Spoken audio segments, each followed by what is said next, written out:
20 menit lamanya saya cari akun. Ini Bang Zuma kan? Bang Zuma lama sekali, Bang Zuma. Brunda. Semua akun saya masuk, ganti email, masuk ternyata tanggal 8. Saya udah ketidur-tidur. Ganti Udah lagi minum kan. kopi, ya kan? Iya, ya udah, lanjut. Ternyata Alhamdulillah. berujung di akun ini, iya. Hormat Bang Zuma, Leslie sering juga diskusi dengan Bang Zuma juga. Oh, siap saudara. Iya. Hormat Bang Nes- Zuma. Siap. Thank you, Bang. Oke. Iya. Apa perbincangan yang ini yang enak diskusikan nih? Tahu lagi, tadi kita masih santai-santai lah. Ada yang dekat Timor Leste lagi. Saya kan kebetulan dari Kupang NTT itu, Bang Zuma.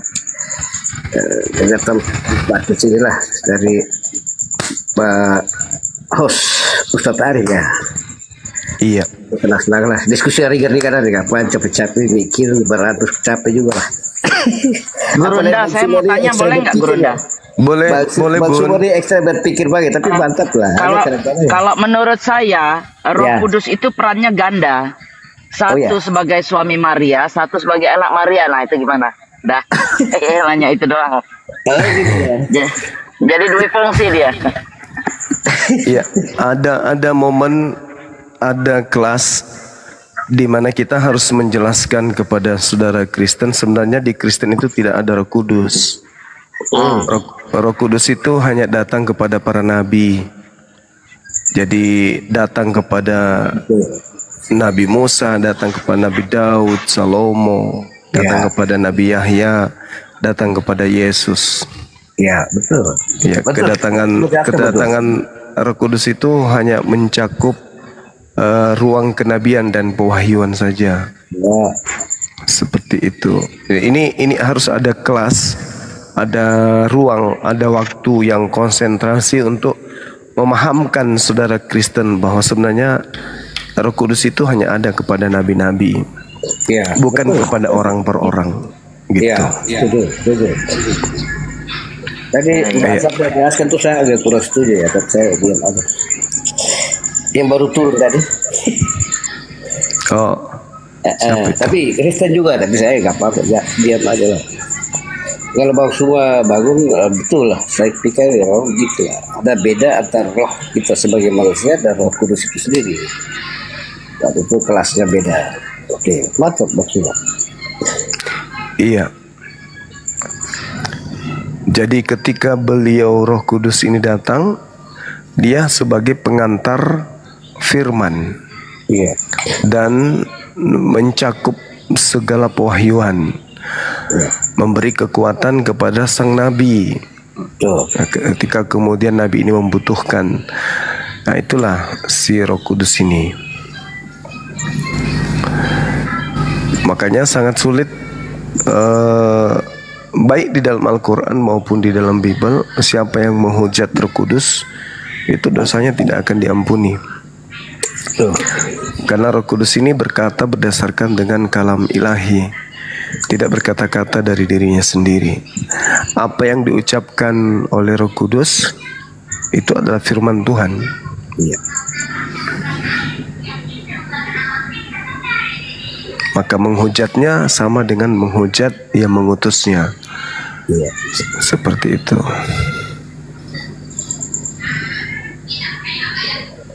Betul, maksudnya luar biasa lah. Tadi terus saya terbuka aja, saya tidak terlalu puasnya tentang. Dan saya banyak ikuti Bang Zuma di mana-mana, luar biasa banget. Lebih kuasa ya. Kan bukan telok kayak gini ya Bang Zuma ya, tapi luar biasa Bang Zuma melampaui luar biasa. Hanya kan ya gengsi keimanan kadang-kadang ya saya pikir. Tapi luar biasa lah dalam menambah kasar keimanan, tentu kita harus dalam kondisi yang paling kritis juga tetap kita harus ikuti dan lalui itu dan lewati itu. Bang Zuma mantap loh. Ya. Iya, makasih Bang. Dari beberapa ya saya sudah dengan Ahmad Naga dari supaya ketimbang Zuma luar biasa banget. Ada kadang-kadang Bang Zuma kalau ini waduh itu tepat banget kita pusing juga.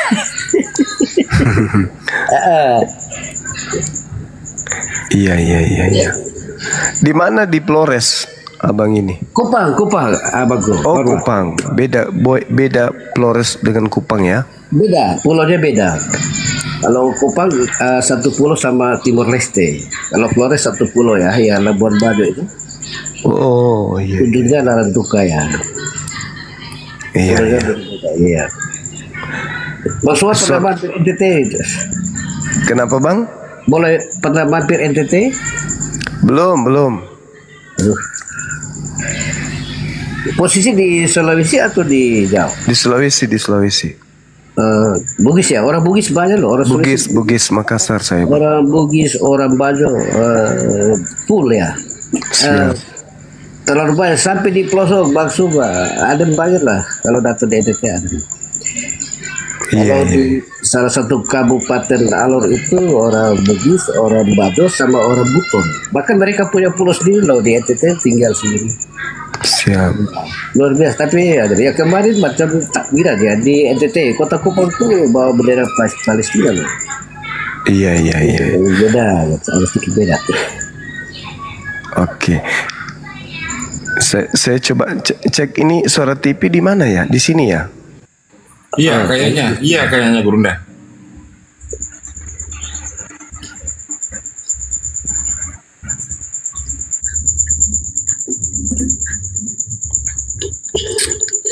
Kalau di Kupang itu orang dari Sulawesi sudah turun temurun ya. Kita sudah apa ya?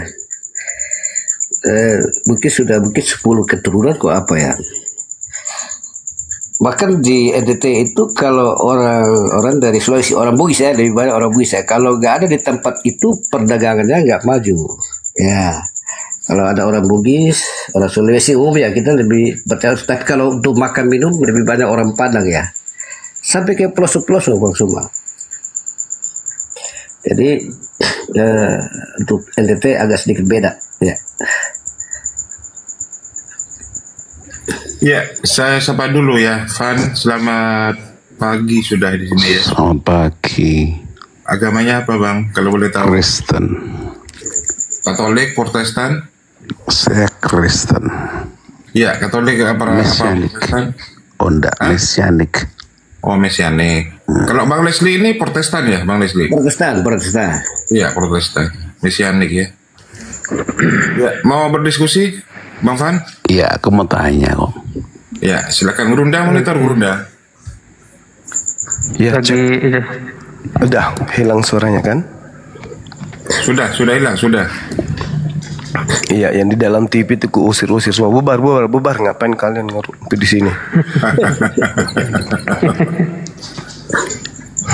Silakan Bapak atau Bang Van. Bang Van dari Mesianik ini katanya. Oke, saya play ya. Nomornya play ya. Play ya. Ini katanya. Oke, saya play ya. Nomornya play ya. Play ya. Buat ini ada setan dan katanya Muslim semua pengikutnya dipendamping jin. Nah, pertanyaan saya begini, kenapa Muslim mau seagama dengan setan dan mau diberi pendamping jin? Terima kasih. Oke. Jadi kenapa Siapa kemudian yang tanya ini? Suara saya kedengaran nggak ini? Dengar. Kedengaran. Oke, baik. Jadi iblis itu dibuat kemudian bermusuhan dengan manusia. Ya ayyuhalladzina amanu qu anfusakum wa ahlikum nara.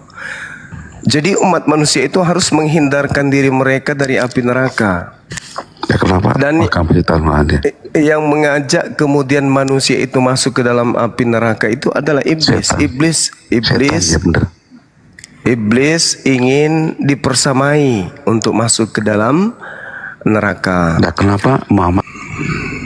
Ya, sehingga iblis itu kemana anak keturunan Adam, di situ ada iblis. Jadi pada setiap manusia itu ada iblis yang Lah, kemudian enggak, kalau di Kristen kan ada Roh Kudus ya.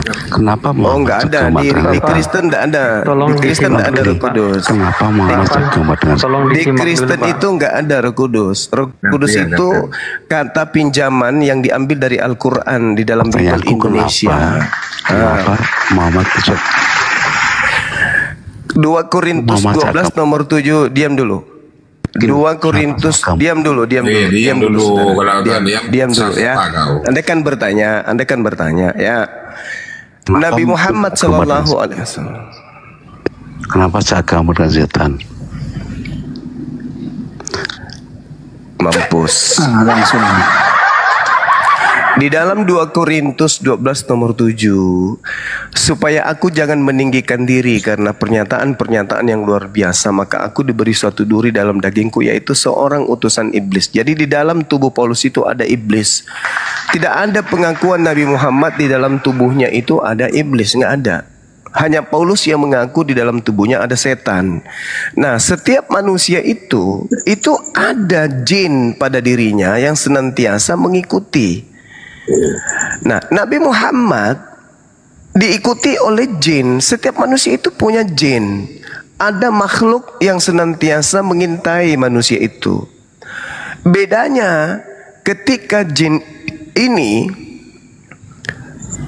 mendekati Nabi Muhammad, yang khusus yang ada ya, jin qarim ini yang khusus kemudian mendekati Nabi Muhammad.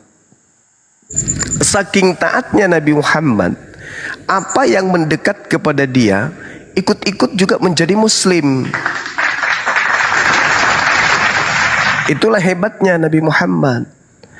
Nah, sedangkan kalau kita melihat di dalam Kejadian 3 nomor 15, Tuhan ini memang sudah merencanakan permusuhan antara iblis dan anak keturunan Adam. Ya, karena diadakan permusuhan, maka setiap manusia anak keturunan Adam akan ada iblis yang selalu mengintai dan menjadi musuhnya. Tidak ada manusia di atas muka bumi ini yang tidak memiliki musuh iblis. Ya, kecuali ya pengecualian, kalau Kristen kan disuruh mengasihi musuh. Musuh itu kan iblis, tapi Kristen disuruh mengasihi musuhnya. Itu dia. Nah, sedangkan Nabi Muhammad ini dia seperti seorang dokter. Bagaimana dokter itu? Setiap saat dia bergelut dengan kuman. Setiap saat dia bergelut dengan bakteri.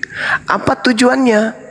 Untuk mengetahui bagaimana caranya mendapatkan penangkal dari bakteri tersebut.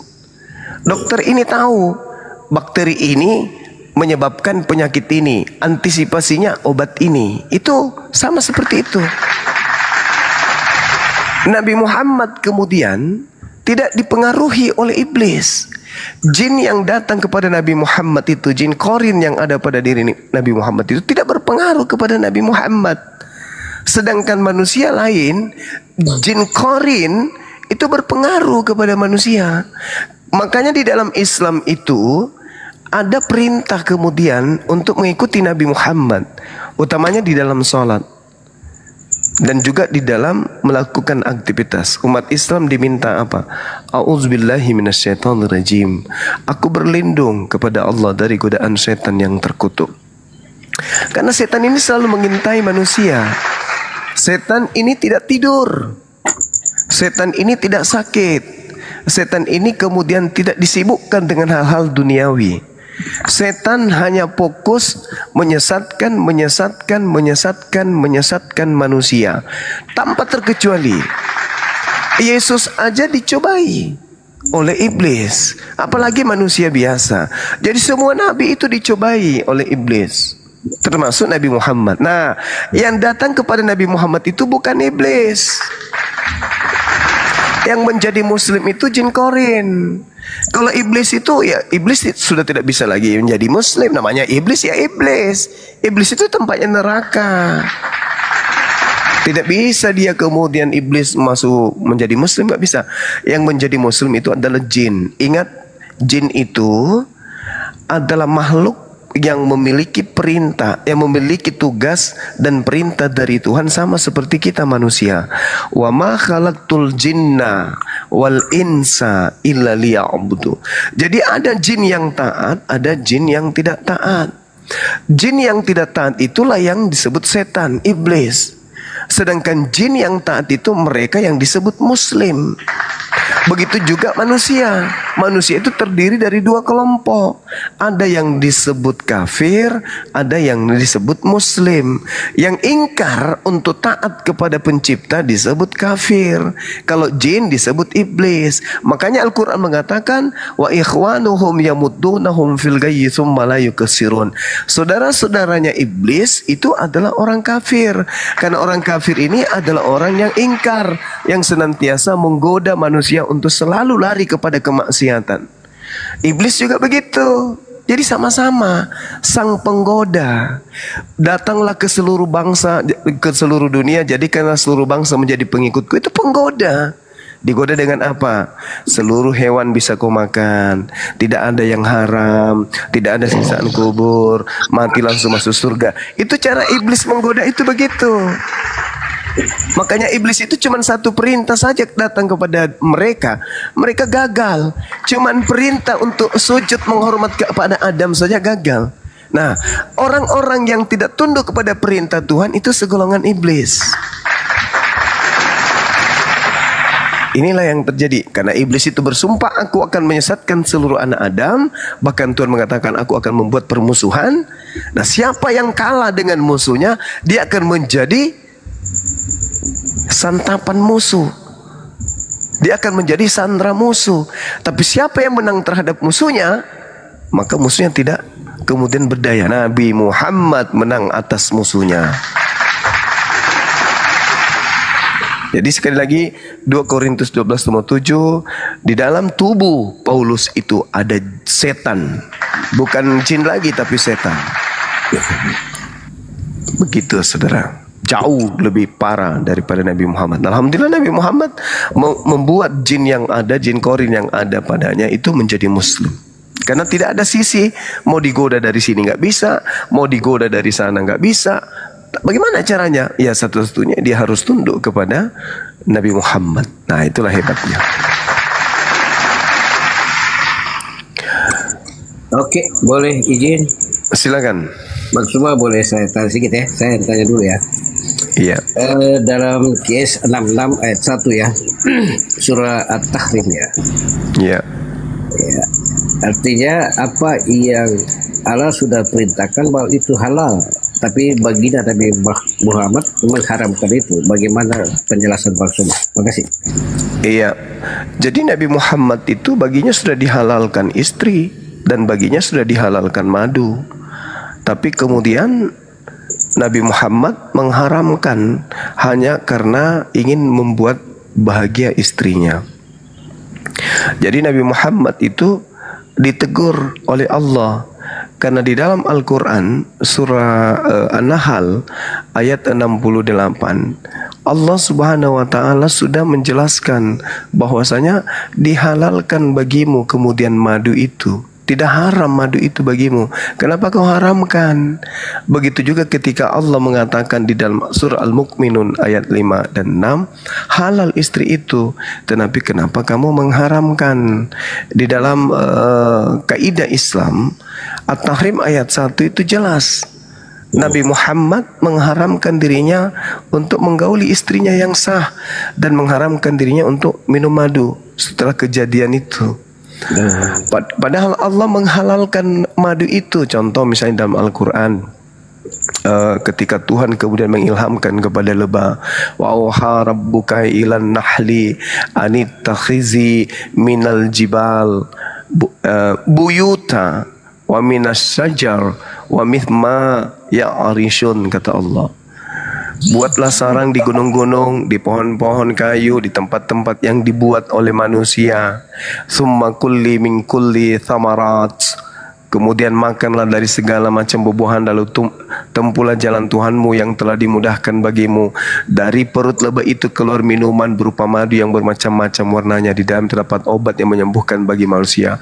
Sungguh pada yang demikian itu benar-benar tanda kebesaran Allah bagi orang berfikir. Jadi madu itu sudah dihalalkan. Begitu juga kemudian dalam Al-Quran surah Al-Mu'minun, Allah kemudian memberikan penghalalan terhadap istri, illa kata Allah, kecuali kepada istri itu halal kita gauli.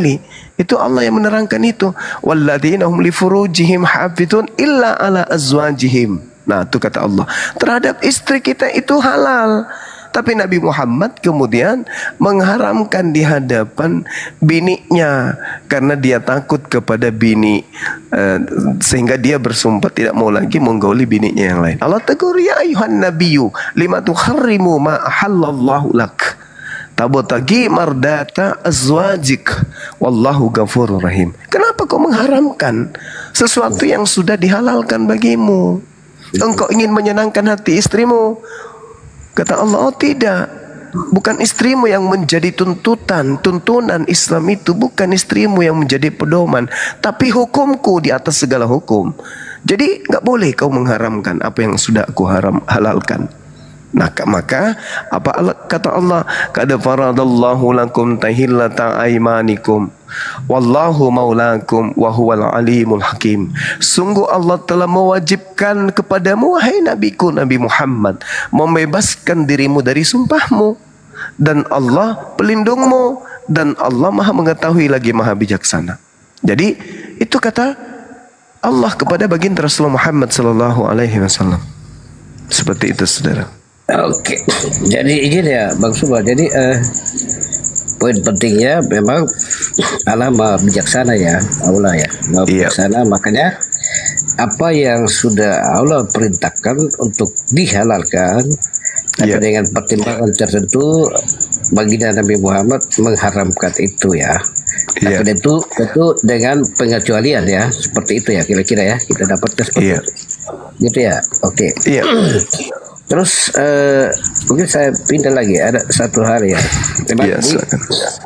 Ada diskusi yang lagi tanya-tanya juga, tapi saya juga beberapa tadi ada di room sebelah, tapi kayaknya belum lengkap lah, bukan kurang ilmu, tapi mungkin belum lengkap ya. Surah Yunus ya, Yunus 3 ya, terkait dengan penciptaan bumi ini kan ada 6 masa. Kalau dikaitkan dengan surah apa ya, Fussilat ya, QS 41 9 ayat 9, 10 dan 12 ya. Kalau di total itu penciptaan bumi ini kan ada 8 masa begitu. Seperti ada hal yang kontradiksi gitu. Izin Bang Suma mohon penjelasan. Terima kasih. Iya. Jadi begini kawan.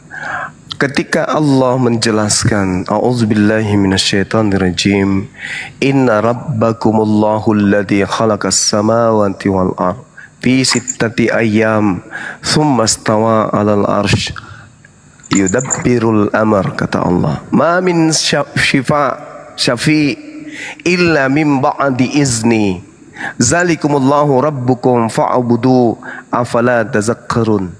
Sesungguhnya Allah Tuhanmu, dialah yang menciptakan langit dan bumi dalam 6 masa.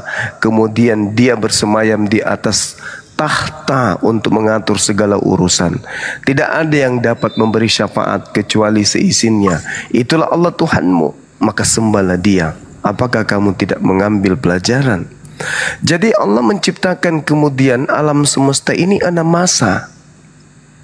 Adapun ayat yang saudara sebutkan tadi itu bukan menjadi 8 masa, bukan, tetapi memang sudah 6 masa itu yang diterangkan oleh Al-Quran.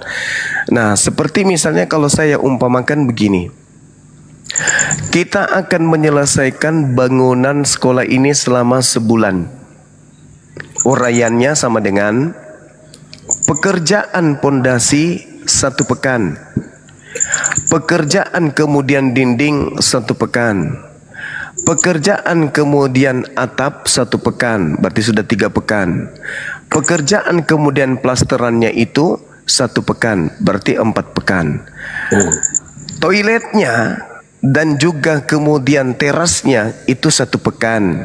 Kemudian halaman dan tamannya pun itu 1 pekan. Kalau dihitung berarti 6 pekan.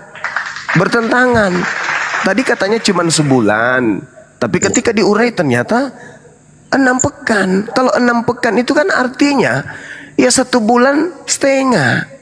Tapi ternyata bukan begitu. Maksudnya ketika dikatakan pondasi 1 pekan, kemudian dinding 1 pekan, kemudian atap 1 pekan, kemudian toiletnya dan juga terasnya 1 pekan, halamannya 1 pekan. Ternyata pada saat pekerjaan toilet dan juga teras, di situ include pekerjaan halaman. Berarti dalam 1 pekan itu menyelesaikan 2 unsur tadi. Jadi halaman dikerjakan sepekan, kemudian toiletnya juga sepekan. Tapi di waktu yang sama, sama-sama sepekan, dihabiskan waktu yang sama. Jadi satu masa dikerjakan 2 pekerjaan sekaligus. Cuman Tuhan menguraikan berapa lama Anda butuhkan kemudian menyelesaikan toiletnya ini 1 pekan. Kalau halamannya 1 pekan, berarti Anda menghabiskan waktu 14 hari. Oh tidak, saya sekaligus mengerjakan dalam 1 pekan. Anda kan bertanya berapa lama? Toilet ini berapa lama? 1 pekan.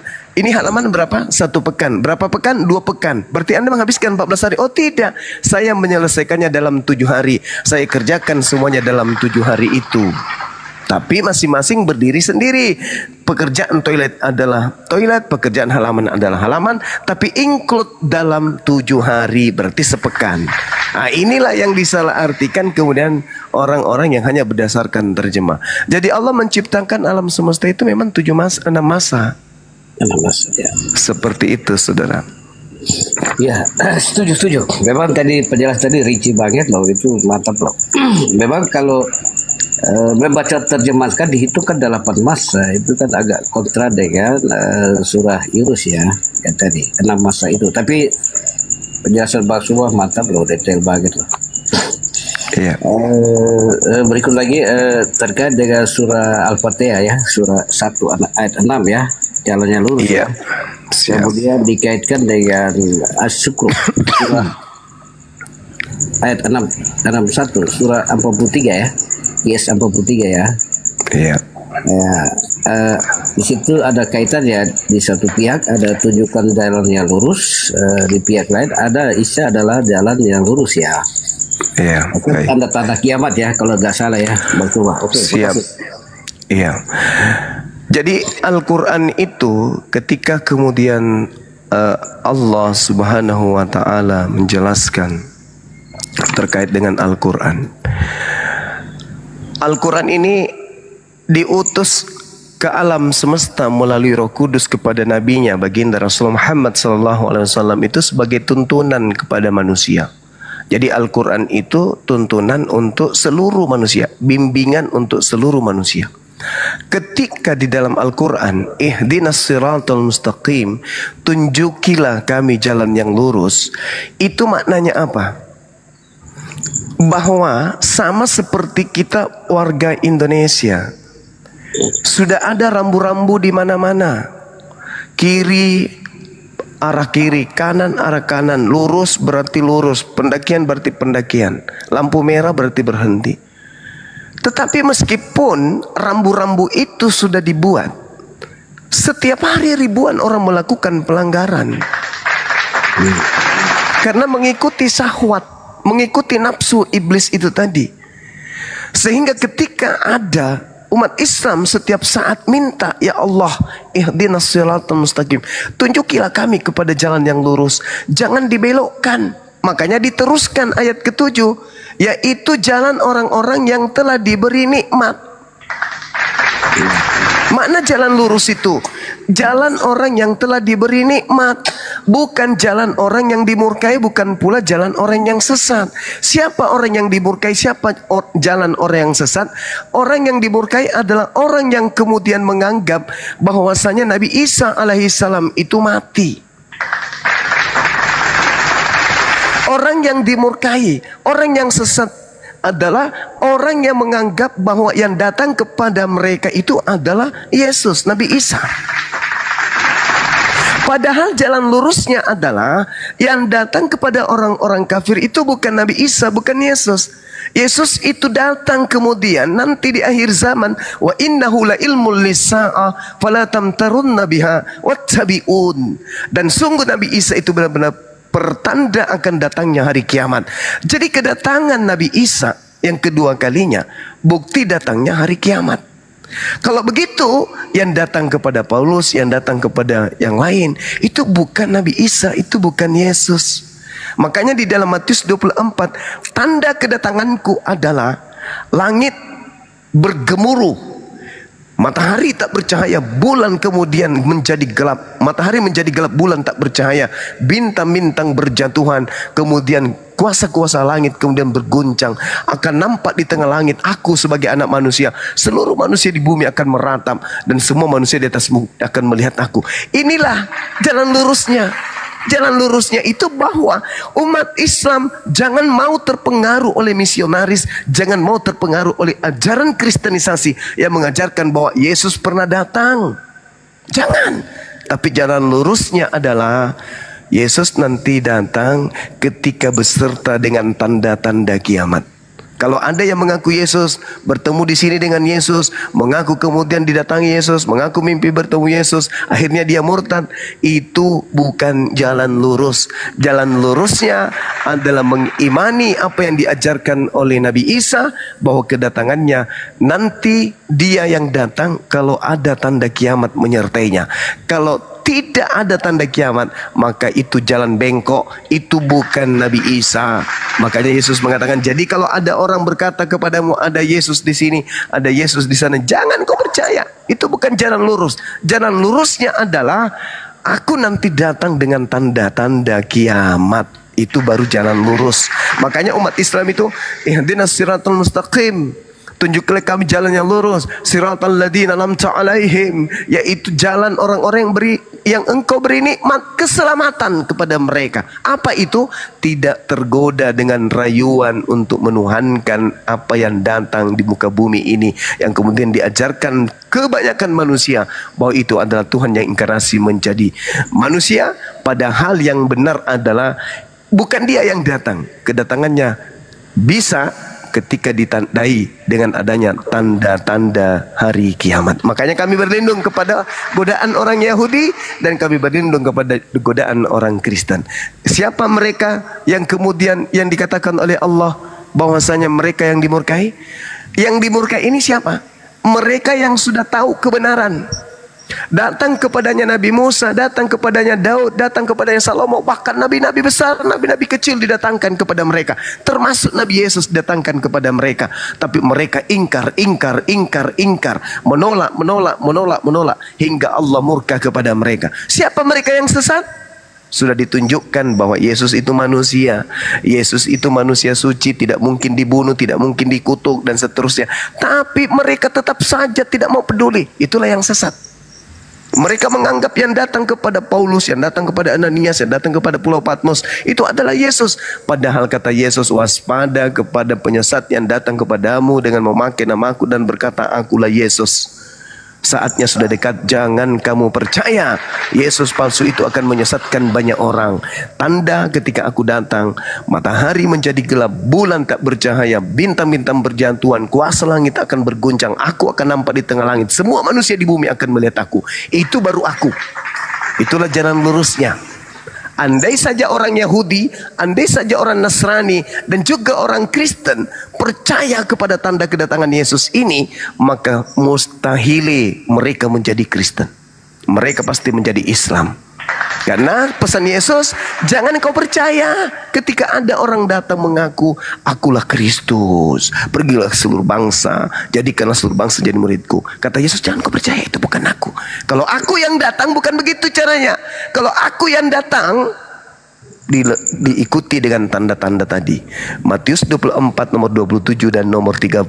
Itulah tanda kedatangan Yesus, atau di dalam kehidupan kami umat Islam, tanda kedatangan Nabi Isa. Wa innahu la ilmul lis-sa'ah fala tamtarunna biha wattabi'un hadza siratul mustaqim. Jalan lurus itu adalah mengimani bahwa Yesus nanti datang kedua kalinya ketika kiamat hendak terjadi. Berarti yang datang kepada Paulus itu bukan Yesus. Demikian. Masya Allah. Oke, Bang Suma. Jadi Silakan. saya terus terang ya, saya pernah diskusi di roomnya Kang Tobi ya. Ketika itu ada orang Malaysia, salah satu dokter yang ngajar di Istanbul ya, filsuf Islam. Kebetulan saya seorang diri saja ya, tapi saya lebih banyak diam. Ada beberapa poin saya bertanya ya. Katanya gini Bang Suma. Iya. Katanya loh sebenarnya ketika surga ini kita mau apa ya? Sebenarnya nampaknya seperti apa? Wujud atau seperti apa begitu? Saya tanya begitu. Kayak apa Dokter Bakir ya di rumahnya Kang gitu. Jadi apa kata Pak Dokter Bakir? Dia bilang surga itu kondisi. Di pihak lain sebelah surga itu kan memang wujud loh. Sempat begitu ya. Kalau di abangku jannah ya, taman ya, betul ya, abang semua betul ya. Iya, betul. Jadi ada hal yang saling kontradiksi. Di satu pihak Pak Dokter menjelaskan bahwa itu adalah kondisi-kondisi berarti dalam alam pikiran kita. Tapi kalau saya berpikir bahwa sisi wujudnya dari kekristenan kan misalnya Taman Firdaus kan tempatnya ada ya. Taman juga lah, Taman Firdaus. Sama juga di abang kan bilang jannah. Jadi saya juga berpikir ya. Tapi kita semua sama-sama kan belum sampai di sana kan. Masih hidup toh. Kecuali indah lillahi baru kita bisa tahu. Tapi kan terlambat loh. Ya. Kalau Bang Suma persepsinya gimana begitu? Makasih. Iya. Jadi tidak keliru Ustadz yang mengatakan bahwa surga itu adalah keadaan. Ya. Keadaan itu kan kondisi. Manusia itu dibarengi dengan kondisi hidup. Sedangkan di surga itu nanti tak ada kematian. Di neraka tak ada kematian. Berarti itu adalah situasi. Itu adalah kondisi. Al-Quran mengatakan fala ta'alamu nafsun ma ukhfi lahum min qurrah a'yun jaza'an bima kanu ya'malun. Tidak seorang pun mengetahui apa yang disembunyikan untuk mereka, yaitu bermacam-macam nikmat yang disediakan di surga yang menyenangkan hati sebagai balasan terhadap apa yang mereka kerjakan. Jadi adapun penjelasan-penjelasan di surga itu ada buah-buahan, ada sungai-sungai, di situ ada bidadari-bidadari. Itu hanya untuk memancing orang-orang jahiliyah pada masa itu untuk tidak memakan makanan yang diharamkan, untuk tidak melakukan persinahan. Karena pada zaman Islam turun, itu bangsa Arab, bangsa jahil. Wanita dianggap sama seperti hewan pada masa itu. Islam kemudian mengangkat derajat wanita, Islam mengangkat derajat lelaki, supaya mereka kemudian tidak melampiaskan syahwatnya kepada hal-hal yang diharamkan. Kenapa? Karena Islam datang dirancang oleh Allah untuk memberikan aturan-aturan kepada manusia. Maka untuk menaklukkan biologis manusia ini, kudu wajib diberikan janji oleh Allah. Dan kalau Allah yang berjanji, mustahil diingkari. Maka Allah menjanjikan kepada mereka, hentikan persinahan itu. Jika engkau menjaga dirimu dari persinahan, seperti Al-Mu'minun yang tadi, menjaga dirimu kecuali kepada orang yang dihalalkan untukmu, yaitu istrimu, maka Allah menyediakan bagimu bidadari di surga. Tapi itu cuman bayangan saja. Begitu juga ketika engkau tidak minum khamar, di surga itu ada sungai-sungai khamar. Itu hanya untuk merangsang mereka meninggalkan kebiasaan buruk mereka. Terkait dengan fenomena yang sesungguhnya, Allah masih merahasiakan. Al-Quran surah As-Sajdah ayat 17. Fala ta'lamu nafsum ma lahum min qurra'i a'yun. Tidak bisa kamu kemudian mengetahui, tidak bisa kau membayangkan apa yang masih disembunyikan oleh Allah untuk kalian, yaitu berbagai macam kenikmatan. Dan itu juga terkutip di dalam 1 Korintus 2 nomor 9. Apa yang tidak pernah dilihat oleh mata dan tidak pernah didengar oleh telinga dan yang tidak pernah timbul di dalam hati manusia, semua itu yang disediakan Allah untuk mereka yang mengasihi Dia. Disediakan di mana? Di surga. Gan bi Eden, taman. Jadi Gan bi Eden itu artinya taman di alam Eden. Jadi surga itu alam. Di surga itu ada taman. Maka dalam bahasa Ibrani-nya disebut Gan bi Eden. Disitulah tempat pertama kali Adam alaihissalam dicipta. Tapi Bang Subah ya, izin ya, terkait tadi ya, izin ya. Saya ikuti, saya lupa ya Pak Kiai Haji ya. Iya. Siapa ya? Di luar Pak Buya, Pak siapa? Sering muncul di TikTok juga ya. Jadi konsep bidadari kalau dikaitkan dengan surga kenikmatan ya. Kalau kita ngomong singkat aja seks aja. Padahal kan enggak ya. Penjelasan dia mantap loh. Jadi itu yang terkait dengan Abang Suma seperti apa itu? Apakah memang itu terkait dengan kenikmatan dalam hal ini seks atau bukannya? Terima kasih. Jadi yang dibalas surga itu bukan malaikat. Yang dibalas surga itu adalah makhluk Allah yang mulia bernama manusia. Allah Maha Tahu, sehingga Allah membalas kemudian apa keinginan manusia, apa yang dibutuhkan oleh manusia, apa yang disukai oleh hambanya, apa yang diingini, apa yang dicintai kemudian oleh manusia. Maka segala sesuatu yang diinginkan oleh manusia Allah batasi. Makanya ada aturan. Makanya di dalam konsep Islam, ad-dunya sijnul mu'min. Dunia ini adalah penjara bagi orang mukmin. Apa penjara itu? Ketika dia melihat dendeng babi, sop buntut babi, kemudian dia melihat capcay babi, dia melihat babi panggang, dia membatasi dirinya. Padahal itu adalah makanan nikmat. Mereka memenjarakan diri untuk tidak mencicipi itu. Kemudian ketika mereka melihat bagaimana nikmatnya alkohol itu, mereka membatasi diri. Tidak mau merasakan itu. Ad-dunya sijnul mu'min. Mereka terpenjara. Sehingga mereka ada aturan-aturan. Nah, sedangkan ketika dia dibalas dengan surga, yang dibalas surga ini kan manusia, bukan malaikat. Maka dia dibalas sesuai dengan kodratnya sebagai manusia. Wa may ya'mal minas shalihat min zakarin aw untha wa huwa mu'minun fa ulaika yadkhulunal jannah wa la yuzlamuna naqira, kata Allah. Barang siapa mengerjakan amal kebajikan, baik laki-laki maupun perempuan, sedang dia beriman, maka mereka itu akan masuk ke dalam surga dan mereka di dalamnya tidak sedikit pun dizalimi, tidak dirugikan, tidak kemudian ditakutkan, tidak dicemaskan. Lalu Allah juga mengatakan dalam surah Ali Imran, wasari'u ila magfiratin min rabbikum wa jannah, kata Allah.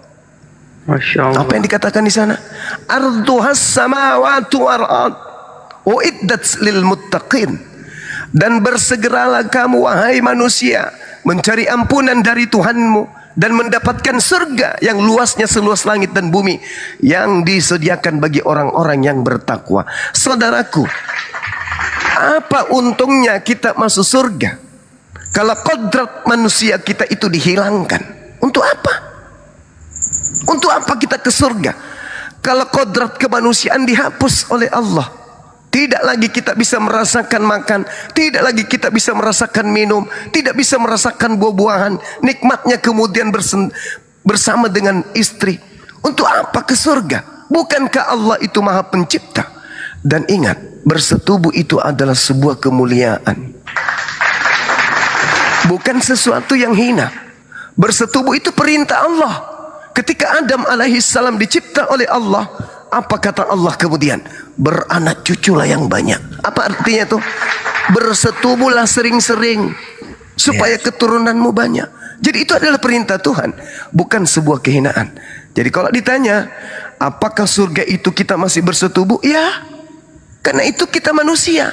Yang tidak bersetubuh itu batu. Iya kawan. Itu Iya, betul iya, itu. siap. Jadi Bagus. kalau kita coba kita bayangkan ya. Betul ya. Taruhlah pola yang kemudian kita ambil. Kita masuk ke dalam surga. Semua kenikmatan ada di sana. Tapi kalau kita bukan manusia, kenikmatan itu semu. Makanan itu menjadi nikmat karena ada alat yang disebut lidah. Makanan itu menjadi segar karena kita pencernaan. Semuanya menjadi indah karena kita manusia. Indahkah alam semesta ini bagi monyet, bagi kucing? Indahkah? Enggak. Surga itu taman yang indah. Ketika kita ingin menikmatinya, maka kodrat kemanusiaan kita yang harus dihadirkan di sana. Nah, sebagai kodrat manusia, ketika kita masuk ke surga, ada si ucok ikut. Kalau kita tidak ikut ucoknya, berarti kita masuk surga dalam keadaan cacat. Kalau ucok ikut ke surga, dia punya hak. Kenapa? Ketika dia di dunia, bertahun kemudian si ucok itu dikebiri untuk tidak bermaksiat. Sama seperti Bang Suma. Saya ditinggal bini udah bertahun. Saya takut kepada Allah. Saya ridha dengan keadaanku. Saya ikhlas dengan keadaanku. Saya mencoba untuk kembali menjaga diriku dari kemaksiatan. Apa yang ku kejar? Ridha Allah. Ridha Allah yang aku kejar. Nah, ini dijaga oleh Allah. Kemudian di tempat yang mana kita sudah dihalalkan, Allah memberikan segala kenikmatan itu. Inilah hebatnya Islam. Ketika manusia itu dibangkitkan, wa daraba lana mathalan wa nasiya halqa. Maka yang bangkit dari kematian sama seperti Yehezkiel 37, yang bangkit dari kematian itu adalah jasad kita. Maka yang akan mendapatkan imbalan surga adalah jasad kita. Jasad ini, Bung, yang habis ini jam 5 subuh harus merangkak ke masjid untuk beribadah. Ruh tidak bisa bergerak ke masjid tanpa jasad. Jasad ini, Bung, yang mencari nafkah untuk anak istri. Jasad ini yang kemudian berzikir kepada Allah. Jasad ini yang kemudian menjaga dirinya untuk tidak bermaksiat. Roh bisa terbimbing, bisa kemudian terfokus untuk beribadah karena jasad yang terpimpin. Maka jasad punya andil untuk merasakan nikmatnya surga.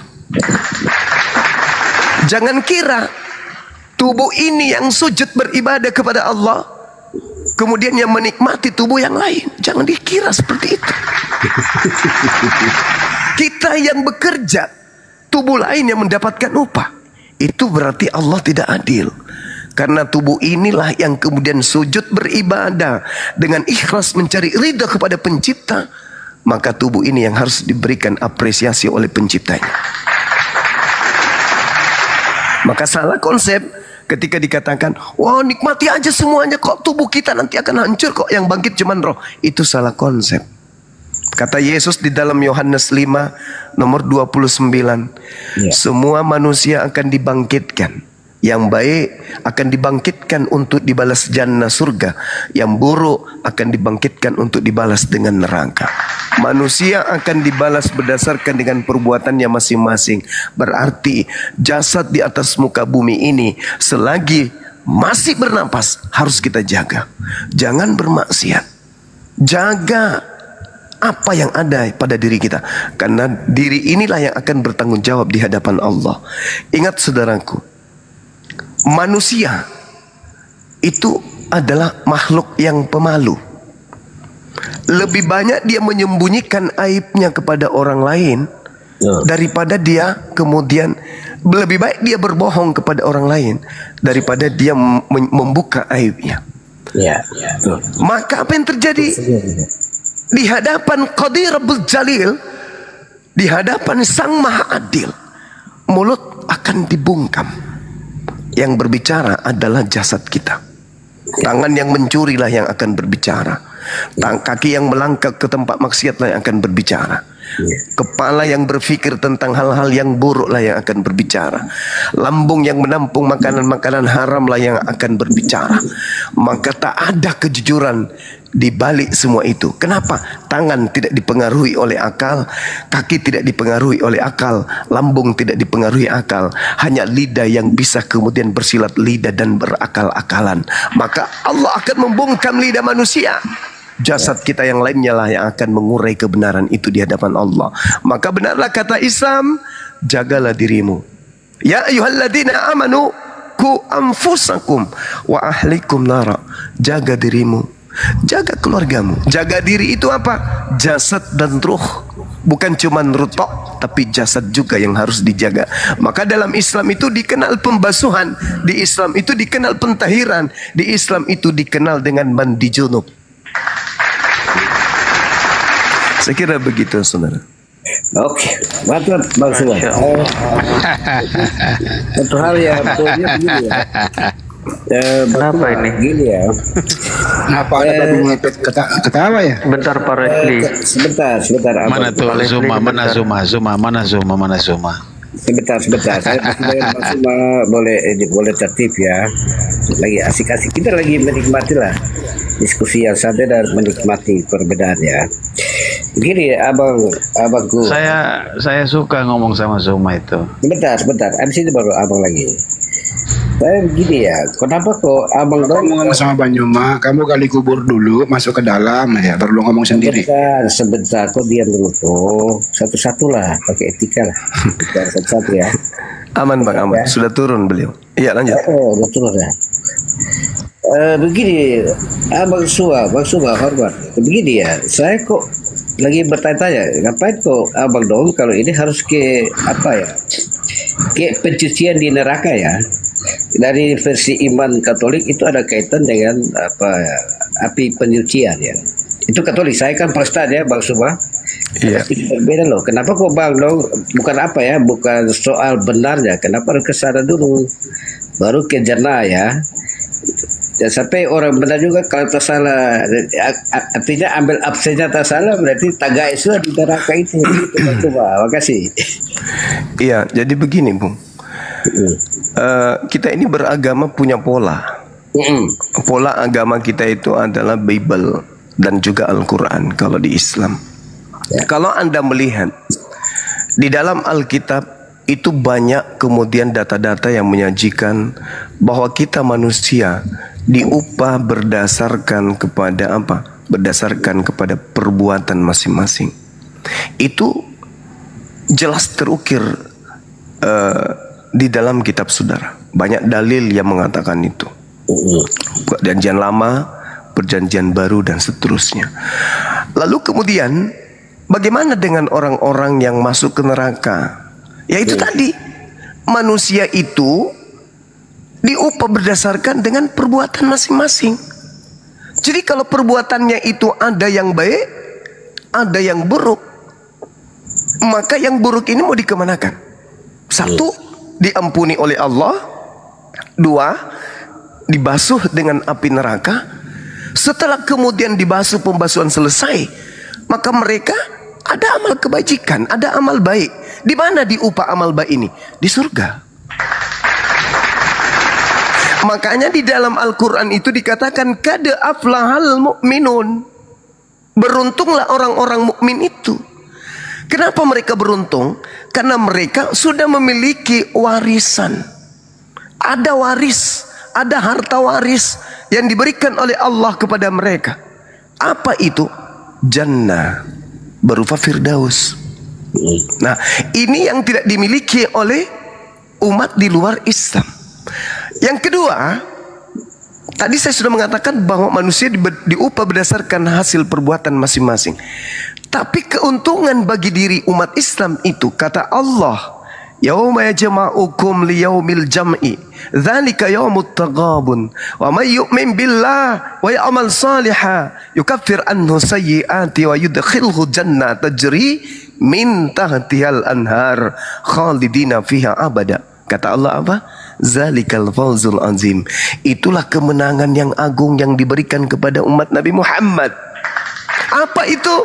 Mereka punya dosa, mereka punya salah, mereka kadang khilaf, tapi mereka senantiasa mengejar status sebagai orang yang beriman. Mereka percaya kepada Allah, tidak menggantikan Allah dengan ilah-ilah yang lain. Maka Allah ketika hari kebangkitan menghapuskan seluruh dosa-dosanya, menghapuskan segala amal buruknya. Jadi tidak sempat ke neraka, lantas kemudian Allah memasukkan mereka ke surga, mereka kekal di dalamnya.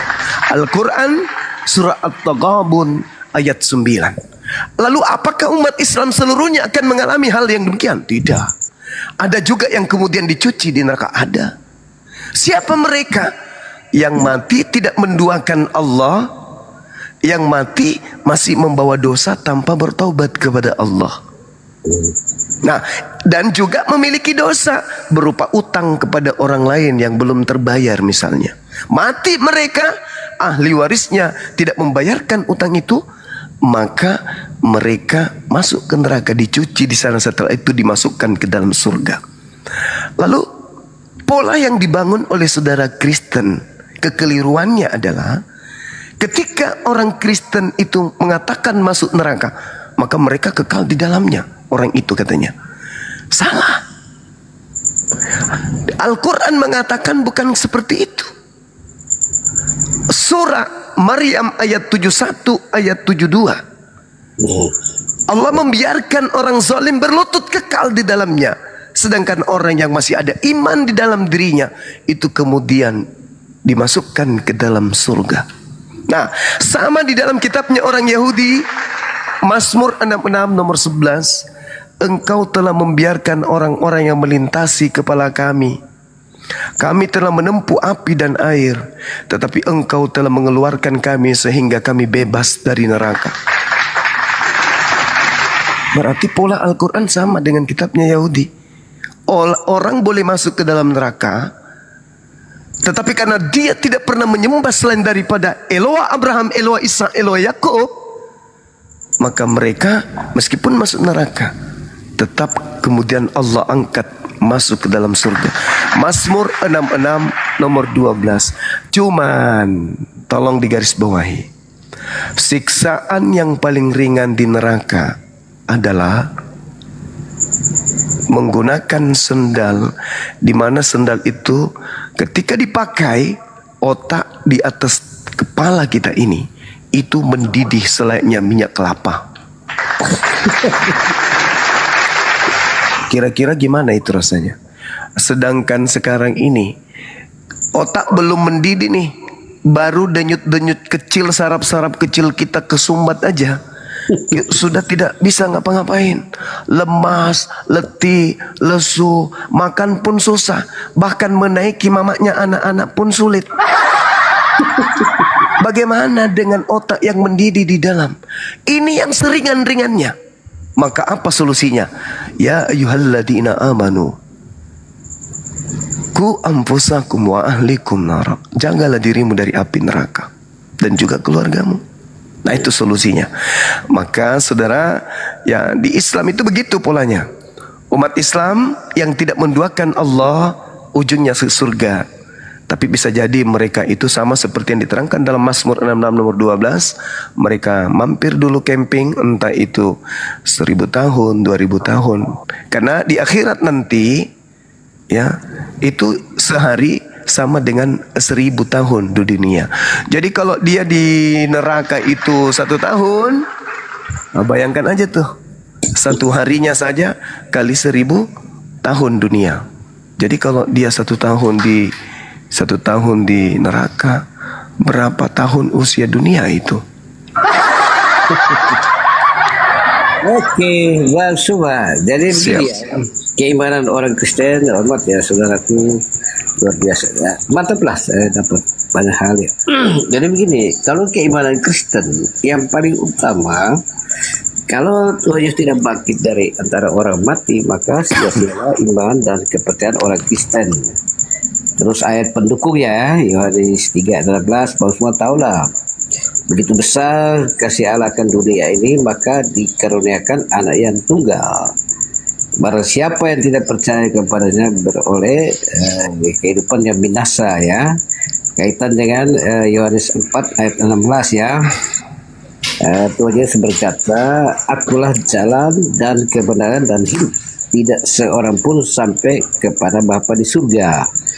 Oke, kemudian lanjut lagi, Yesus ketika naik ke kerajaan surga, dia menjadikan tempat bagi kita. Jadi ada hal yang memang ya agak rumit lah menjelaskan tentang keimanan ya. Ini kan rahasia Allah dalam kehidupan kita, keimanan kita masing-masing ya. Jadi saya bertanya, saya tidak persoalkan itu ya. Saya bertanya ke Bang Suma ya. Iya.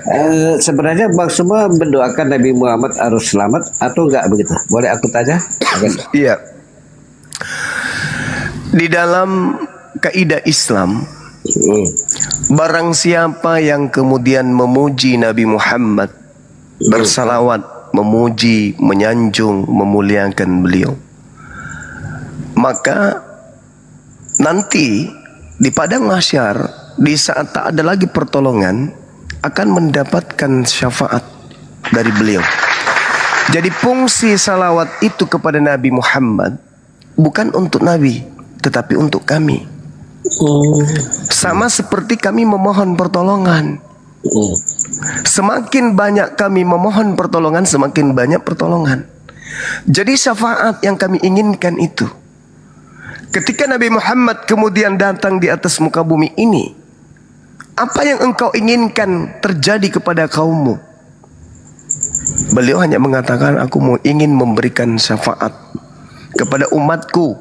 Mana tahu di antara umatku nanti ada yang kepleset ke neraka, maka syafaatku itu akan kuberikan kepada mereka. Maka kami diminta kemudian untuk memperbanyak salawat, bukan mendoakan. Sama seperti Hosana anak Daud, ketika Yesus masuk ke dalam kota Yerusalem menggunakan keledai, orang-orang kemudian meneriaki dia. Apa kata orang-orang pada zaman itu? Hosana, Hosana anak Daud, Hosana, Hosana bin Daud. Kenapa? Karena mereka menyanjung, mereka memuji. Kenapa mereka memuji?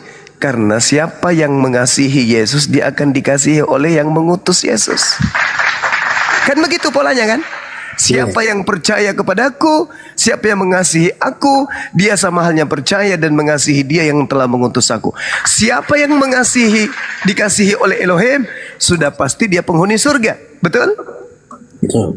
Nah, itulah yang terjadi kepada Nabi Muhammad. Qul in kuntum tuhibbunallah fattabi'uni yuhibbukumullah wa yaghfir lakum dzunubakum wallahu ghafurur rahim. Al-Maidah ayat 31 atau Ali Imran itu. Jadi dikatakan bahwasanya maksud Al-Maidah 31 ya. Semoga saya tidak keliru. Sahabat itu Ali Imran atau Al-Maidah. Oh, nanti dibantu. Ya, inilah kalau sudah ngantuk. Iya. Oke, saudara. Ya, jadi Ali Imran, sorry, bukan Al-Maidah, Ali Imran. Masya Allah, subhan akhir. Jadi Ali Imran ayat 1. Barang siapa kata Allah yang mencintai Allah, mengasihi Allah, maka mereka harus kemudian mengikuti Nabi Muhammad. Barang siapa yang kemudian ingin dosa-dosanya dihapuskan oleh Allah, maka wajib hukumnya mereka mengikuti Nabi Muhammad. Maka kami mengikuti beliau, kami menyanjung beliau, kami memuji beliau, kami bersalawat. Jadi kami bersalawat itu untuk mendapatkan kemudian syafaat dari beliau. Apa syafaatnya? Pengakuan Nabi Muhammad di hadapan Allah bahwa kami adalah umatnya, bukan diingkari. Ingat saudara, ada sekelompok manusia kelak seperti data yang Anda bawa, akulah jalan, akulah kebenaran, akulah hidup, tidak ada yang sampai kepada Bapa tanpa melalui aku.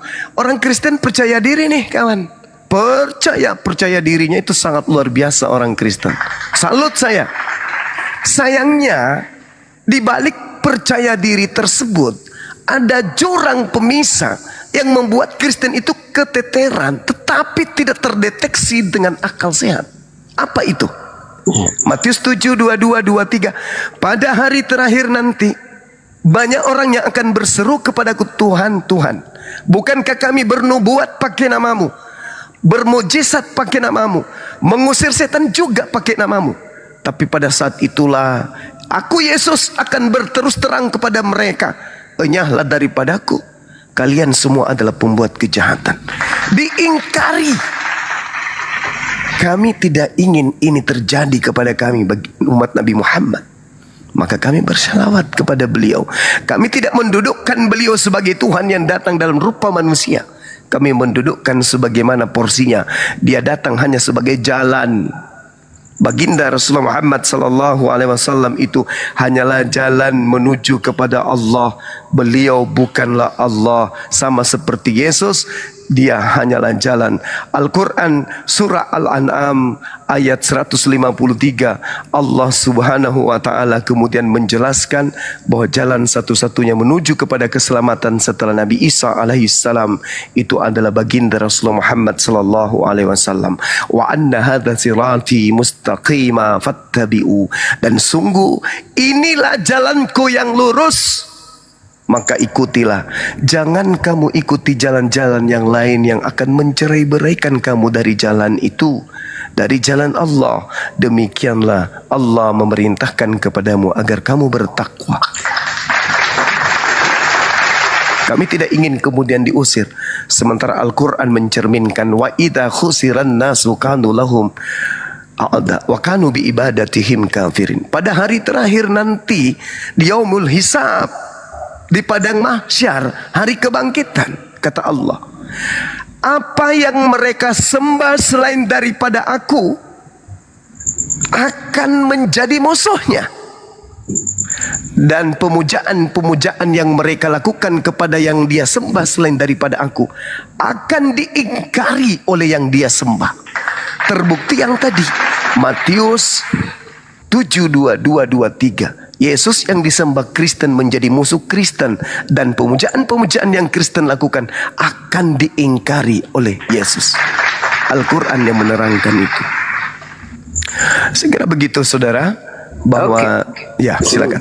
Baik, Bang Suma. Jadi poin Kristen ya, keimanan itu kan sudah dijelaskan juga ya di Ibrani berapa ya, 11 atau 3 ayat 11, saya lupa juga ya. Tapi yang pertama poinnya begini ya, Yakobus 2 ayat 26 ya kalau tidak salah ya, bahwa iman tanpa perbuatan kan sia-sia. Jadi kalau pikiran, perkataan, perbuatan itu jauh dari apa yang Tuhan Yesus kehendaki, maka sia-sialah apa yang kau buat selama itu. Jadi begini ya, kekristenan itu ketika menyatakan berbuat menurut apa yang Tuhan Yesus tahu, semuanya oke banget lah, bahkan berbagai keajaiban dia buat. Tetapi yang ditampilkan adalah manusianya, itu menjadi persoalan loh. Artinya pembelajaran dari Tuhan kan sudah jelas loh ya, sebagai utusan Allah dia kan taruh, dia kan kasih tahu kan apa yang diperintahkan Bapa itu yang dinyatakan sebagai posisi manusianya. Tapi kalau ditonjolkan manusianya, makanya berantakan loh, tidak pakai loh. Berarti menempatkan kekuasaan Allah kan tidak ada, makanya tempatnya dia di neraka dong. Izin ya Bang Suma begini. Jadi ada satu sisi Tuhan Yesus yang notabene ya kekristenan yang mengakui menempatkan sebagai Allah itu sendiri kan, tetapi secara kemanusiaan dia tetap tempatkan Bapa yang menyatakan itu bagi aku dan aku adalah utusan Tuhan menyatakan itu bagi kamu, begitu. Tapi manusia yang lain yang datang bisa berbuat sepanjang yang memang luar biasa ya, mujizat dan banyak hal luar biasa lah berbuat, tetapi pikiran, perkataan, perbuatan jauh dari apa yang Tuhan Yesus kehendaki, ya sudah hancur, masuk neraka dong. Artinya dia lebih tonjolkan manusianya, tidak ikuti seperti apa pembelajaran Tuhan Yesus. Dia menampakkan Bapaknya untuk menyatakan baik firman-Nya dan mujizat demi mujizat yang dia perbuat ya. Jadi itu harus dibedakan loh. Tapi kita kan posisikan ikut Tuhan Yesus kan. Jadi itu agak sedikit beda terkait dengan ayat tadi. Memang benar loh, saya juga baca loh, lucu juga ya. Orang sudah berbuat luar biasa, mujizat juga berbuat semua, tapi tidak menjadi ukuran bahwa dia mendapat tempat di kerajaan surga. Tapi saya pastikan bahwa mereka lebih tonjolkan manusianya, keakuannya. Saya lebih jago loh, begitu. Tidak menempatkan besarnya kuasa Allah yang dipakai untuk menyatakan berbagai mujizat dan lain-lain lah, dan seterusnya begitu. Jadi saya pada prinsipnya dia tidak mengikuti apa yang menjadi teladan yang Tuhan Yesus sudah sampaikan dalam berbagai cerita dalam perjanjian baru kan. Tetap memposisikan diri sebagai manusia biasa. Dia hanya menyatakan apa yang dikehendaki Bapa bagi semua yang beriman kepadanya. Yang paling utama murid-murid Tuhan Yesus dan seterusnya. Terima kasih. Iya. Jadi yang saudara bawakan tadi itu Kolose 2 Yakobus 2 nomor 26. Iman tanpa perbuatan adalah sia-sia. Ya. Jadi gini kawan, ada yang lebih tinggi daripada itu. Apa itu? Iman tanpa akal adalah buta alias sesat.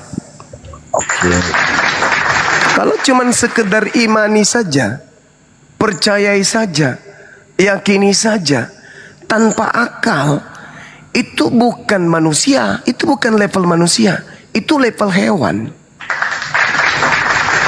Kambing itu makan rumput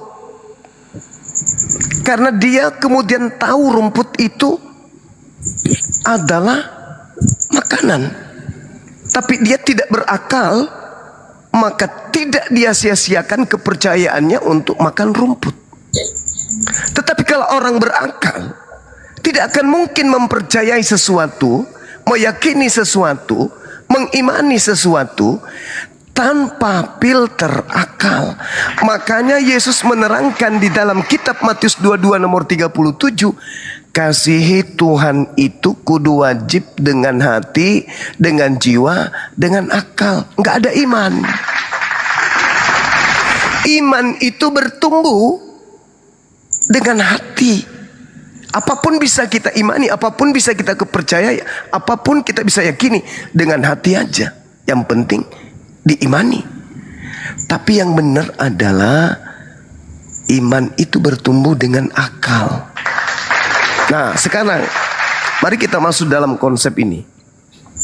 Anda mengatakan bahwa banyak orang yang melakukan pemanggilan, bermukjizat, lalu kemudian banyak orang mengusir setan pakai nama Yesus.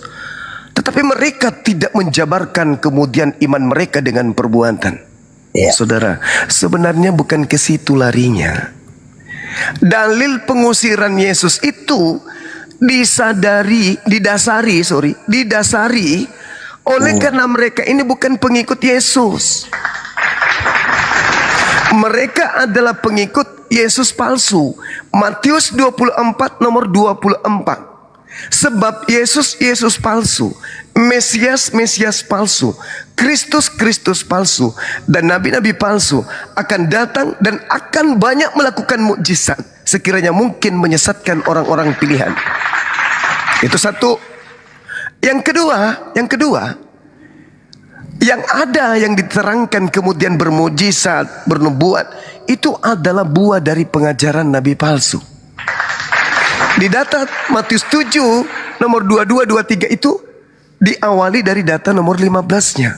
Yesus berpesan kepada Bani Israel, muridnya, wahai Bani Israel, waspadalah kepada nabi-nabi palsu yang datang kepadamu dengan menyamar seperti domba, padahal mereka adalah serigala yang buas. Bagaimana cara mengenal nabi palsu ini? Nyamar seperti domba loh. Berarti ketika dia nyamar seperti domba, seorang anggota Polri dengan anggota yang bukan Polri, ketika sama-sama menggunakan seragam Polri, susah bagi kita kemudian untuk mendeteksi mana yang asli, mana yang gadungan. Begitu juga kemudian domba palsu ini, ketika dia bergabung di kalangan domba Bani Israel, susah bagi kita untuk membedakan mana domba, mana serigala. Lalu kata Yesus apa? Tenang, dari buahnya kamu dapat melihat mereka. Apa buahnya kata Yesus? Memanggil aku Tuhan, bernubuat, bermujizat, mengusir setan pakai namaku. Ingat saudara, memanggil aku Tuhan itu terjemahan Indonesia. Maksudnya di situ adalah memanggil aku Rabi, memanggil aku Guru, memanggil aku Tuan, memanggil aku Sayyid, memanggil aku Rob, memanggil aku junjungan. Loh, kata muridnya, ya sama aja, sami mawon. Kami bernubuat pakai namamu, bermujizat pakai namamu, mengusir setan pakai namamu dan juga memanggil kamu kurios. Bedanya apa dengan domba serigala yang nyamar domba ini, wahai Tuhan Yesus? Apa kata Yesus? Yang membedakan memang tak ada selain satu. Apa itu? Mereka bukan Bani Israel, mereka bukan Bani Yakub, mereka bukan keturunan dari 12 suku Bani Israel, mereka orang di luar dari Bani Israel, tapi nyamar-nyamar seperti Bani Israel.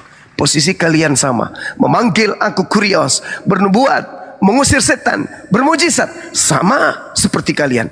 Tapi pembedanya adalah periksa, deteksi, kemudian darah mereka, DNA-nya tidak berasal dari Bani Yakub. Itulah mereka serigala buas. Sebab aku diutus hanya kepada Bani Israel. Matius 15 nomor 24. Aku diutus hanya kepada domba yang hilang, yang sesat dari Bani Israel. Ketika ada orang Kanaan non-Israel datang kepada Yesus di Matius 15 itu, wanita ini butuh pertolongan. Anaknya sedikit lagi mati. Datang bersungut-sungut, wahai Yesus, tolong bantu aku. Anakku pingin mati. Anakku sudah ingin meninggal. Tolong, hanya kamu yang bisa kemudian membantu anakku supaya sembuh. Apa kata Yesus? Usir wanita itu. Dari tadi dia teriak mengikuti kita. Apa kata wanita itu? Tuhan, bantu anakku. Yesus mengatakan, tidak pantas, tidak patut kemudian roti yang disediakan untuk anak diberikan kepada anjing. Apa kata wanita tersebut? Betul. Memang betul. Sah. Tetapi bukankah kemudian anjing yang kamu maksud itu makan sampah yang jatuh dari meja tuannya? Apa kata Yesus? Besar imanmu ibu, jadilah seperti apa yang engkau inginkan. Apa iman ibu itu? Yesus hanya untuk domba yang hilang dari umat Israel. Yesus diutus hanya untuk Bani Yakub. Yesus hanya nabi dan rasul untuk Bani Yakub. Dan anjing tidak pantas kemudian duduk semeja dengan tuannya. Anjing hanya bisa makan sampah yang jatuh dari meja tuannya. Itulah iman ibu itu. Sampai Yesus berkata apa? Imanmu besar ibu. Apa itu? Yesus mengiyakan wanita ini adalah anjing. Wanita ini pemakan sampah. Maka Yesus mengatakan, jadilah seperti apa yang engkau inginkan. Maka wanita tersebut anaknya sembuh. Apakah dia berubah menjadi domba? Tidak. Apakah DNA-nya berubah menjadi Bani Yakub? Tidak. Tetap aja dia adalah guguk. Jadi sedikit lagi kawan saya simpulkan. Orang-orang yang memanggil Yesus, bernubuat, mengusir setan, bermukjizat, periksa DNA-nya. Apakah dia keturunan Yakub atau bukan? Kalau bukan berarti dia adalah buah dari nabi palsu tersebut. Silakan. Oke, Sebentar, Bang Juma. luar biasa ya. Saya bertanya ke Pak Leslie. Sebentar, sabar. Saya tanggapi dulu ya, baru abang ya. Nanti baru cuma tanggapi ya. Biar tertib lah, diskusi kita adem loh, nikmati. Enak loh menambah kasana berpikir tentang keimanan. Pak Leslie, ada yang mau saya tanyakan karena berkaitan yang sudah dijabarkan tadi Pak Leslie. Boleh sedikit Pak Leslie? Sebentar, sabar. Saya tanggapi dulu. Begini ya. Tuhan itu kan maha mengetahui kok. Ya, dia selain sebagai manusia sepenuhnya, dia adalah alat suci. Dia tahu iman dari perempuan Kanaan seperti apa. Maka diperlihatkan kepada, mungkin di antara itu ada orang-orang Farisi atau orang-orang mungkin imam Yahudi atau ahli Taurat ya, dipertunjukkan kepadanya. Ini Tuhan Yesus sudah pastikan iman orang ini, perempuan Kanaan ini seperti apa, maka diuji. Menjadi gambaran bagi kita. Kita tentu keimanan kita kan beda masing-masing loh. Ada yang ya suam-suam kuku, ada yang percaya mati pun. Tapi luar biasa Tuhan Yesus menunjukkan dengan apa yang tadi Bang Suman cerita ini ya. Itu anaknya yang lagi sakit diuji sampai habis, dikatain anjing, dibuang. Kamu pulang dan diselamatkan karena imanmu, anakmu juga selamat. Itu luar biasa. Oke, silakan Abang Kue ya, jangan panjang-panjang ya, sebentar supaya Bang Suman. Oke, baik. Hormat Bang Suman. Ya, silakan. Siap. Bang Bejo silakan, mungkin ada yang Ya, disampaikan. izin sedikit, saya ingin bertanya gini, berkait yang sudah dibahas dari tadi ini kan, Bang Juma sudah menjabarkan bagaimana perbedaan antara Sang Halik, Sang Maha Pencipta yang memberikan pengajaran kepada manusia melalui para nabi-nabi yang dibedakan sebagai manusia pilihan, ya, yang berkualitas, diberikan kepadanya perbedaan dengan adanya keajaiban, mukjizat, supaya mereka percaya pada yang diberikan. Ini bukankah ya seharusnya bisa membuat Pak Leslie memahami bagaimana petunjuk dari Yesus mengatakan untuk mengenali siapakah satu-satunya Tuhan itu, bagaimana para nabi yang diwakili oleh Yesus adalah sebagai utusan Tuhan untuk memberikan pengajaran, supaya tidak tercampur lagi apa yang dikatakan Pak Leslie tadi tentang sosok keilahian dan sosok manusia. Ini yang terjadi kenapa? Karena adanya penyesat yang telah hadir, ya, yang telah tidak menyetujui atau menolak bahwasanya sang utusan ini, Yesus ini hadir sebagai manusia. Ini dibedakan sudah, Pak. Jadi jangan lagi disamakan mana Tuhan sama pencipta. Saya kira mau tanya ke Bang Suma ya, izin ya Abang Tuh ya. Saya lagi diskusi dengan Bang Suma ya. Nanti baru diskusi terakhir kalau kita bahas tentang itu ya. Sudah sering ya diskusi tentang itu ya. Jadi begini, saya sudah dengar ya, saya tahu lah itu kan tentang itu kan diskusi tentang keimanan lah. Itu hanya beberapa hal yang praktis, realita dalam kehidupan kita terkait dengan firman Allah baik di Quran maupun di Alkitab saya ya. Jadi mohon izin abangku sebentar dengan Bang Suma tadi ya. Saya pikir ini orang Kristen juga mau tanya ke Bang Suma ya. Oke. Nanti kita bahas terakhir ya. Terima kasih ya. Hormat. Saya tanggapi dulu yang saudara sampaikan tadi. Jadi gini kawan, kita orang di luar Bani Yakub itu nggak bisa kemudian masuk mengaku-ngaku sebagai pengikut mereka, nggak boleh. Kenapa? Karena Tuhan datang memilih mereka.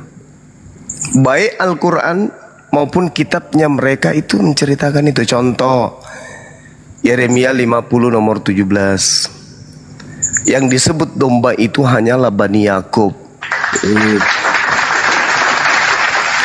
Yang kemudian diserakkan Allah Tuhan Elohim di dalam pandangan Yahudi itu hanya Bani Yakub. Kemudian hukum Taurat itu hanya berlaku bagi Bani Yakub, Yehuda dan juga Israel. Jadi ketika Yesus berkata, aku hanya diutus kepada domba yang sesat dari umat Israel, ya harus percaya dong dengan ucapan itu. Karena tadi kan polanya adalah barang siapa yang percaya dia akan hidup, barang siapa yang tidak percaya kepada Yesus dia akan mati. Yesus berkata, aku diutus hanya kepada domba yang sesat dari umat Israel. Ya wajib kita percaya itu. Terkait dengan kejadian ini di Matius 15 tadi, wanita itu disebut guguk dan Yesus mengatakan, aku diutus hanya kepada domba, bukan kepada guguk. Wanita itu mengiyakan, betul. Tapi bukankah anjing makan remah-remah yang jatuh dari meja tuannya? Nah, Yesus mengatakan, imanmu besar, jadilah seperti apa yang engkau inginkan. Jadi yang disebut domba itu ya Bani Yakub, Bani Israel. Makanya penutup dari pengajaran kemudian Yesus, dia bersaksi kepada Bani Israel di dalam Yohanes 5 nomor 36. Ada kesaksianku yang lebih penting dari kesaksian Yohanes Pembaptis, bahwa segala mukjizat yang aku lakukan itulah mukjizat yang aku kerjakan sekarang, dan mukjizat inilah yang bersaksi bahwa Bapaklah yang telah mengutus aku. Mengutus untuk siapa? Untuk Bani Israel. Makanya dibedakan tadi nabi palsu yang nyamar sebagai domba. Maksudnya non Israel yang nyamar-nyamar Israel. Hukum apa yang kemudian di dalam kitabnya orang Yahudi yang diperuntukkan untuk non Yahudi? Tak ada. Yesaya untuk Yahudi, Yeremia untuk Yahudi, apalagi Daniel untuk Yahudi, Keluaran, Imamat, Ulangan, Bilangan, semua untuk Yahudi. Ya. Lalu mana untuk non-Yahudi? Enggak ada. Lalu kemudian kenapa ada kitab itu di agama Kristen yang non-Yahudi? Yaitu tadi kawan, karena mereka ingin nyamar seperti Yahudi. Nah, kita nggak usah melebar kemana-mana.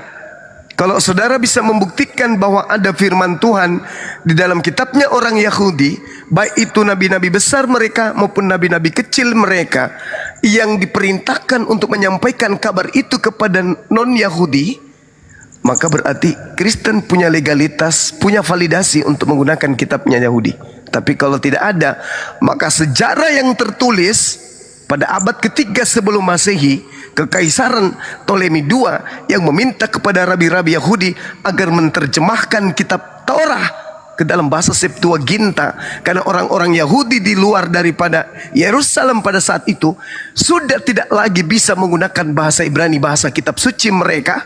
Maka Ptolemy sebagai kaisar pada saat itu, di bawah kekuasaannya ada kemudian keturunan Yakub yang sudah tidak bisa membaca kitab Ibrani, maka diminta kepada 72 rabi untuk menerjemahkan kitab Torah ke dalam bentuk Septuaginta, diserahkan kepada orang-orang Yahudi yang ada di tengah-tengah non-Israel pada masa itu. Itulah awalnya, sehingga diterjemahkan lagi, direvisi lagi, diterjemahkan lagi, sampai kepada abad keempat disebutlah kitab Septuaginta ini dengan sebutan Perjanjian Lama, untuk kemudian disandingkan dengan 4 buku kanonik, 13 buku Paulus, dan 1 buku yang tidak diketahui siapa penulisnya, yaitu buku Ibrani, Kisah Para Rasul dari Paulus, dan 1 Petrus 1, 2 Petrus, 1 Petrus dan 2 Petrus. Kemudian dijadikan satu bundal. Lahirlah Katolik sebagai agama resmi kerajaan dengan kitab yang disebut Biblika atau Biblos. Jadi tidak ada validasi sama sekali, tidak ada nabi yang diutus untuk orang Roma. Ingat saudara, Kristen tertua adalah Katolik, dan tidak ada kemudian nabi diutus untuk orang di Roma Katolik, dan tidak ada kitabnya orang Yahudi yang kalian sebutkan Perjanjian Lama itu untuk non-Yahudi. Di dalam Mazmur 147 nomor 19 nomor 20 jelas di sana dikatakan apa? Hukum-hukum yang datang kepada Bani Yakub dan aturan-aturanku yang datang kepada Israel hanya untuk mengikat mereka, dan tidak aku berikan kepada bangsa di luar daripada Bani Israel.